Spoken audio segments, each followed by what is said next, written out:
ចាំងរស្មីចម្លែកធម្មជាតិក៏ប្លែកខុសពីធម្មតាចំណោបងមកក្រខ្លឹមកាណាក់ងំដល់ដួងចិន្តាដោយហាត់ថាទុនត្រជាងយំនាងគឺយប់ដែលរៀមមានភ័ព្វវាសនាជួបទេពធីតាដែលចិត្តចំពេងបើភ្នែកឃើញច្បាស់សម្រស់ដួងភាំងថាពិត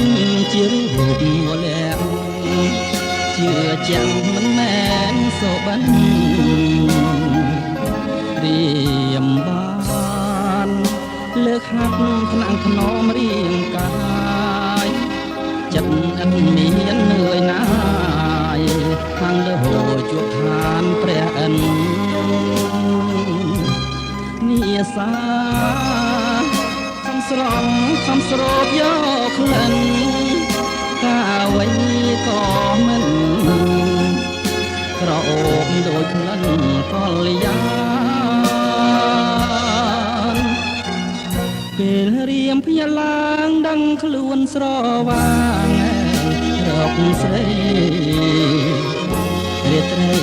ក៏คล้ายជាក្តីខកខាន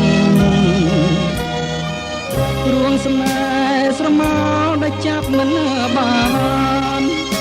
សុបិនបានងំវែងខានបានជួបតែស្នេហ៍អគ្គី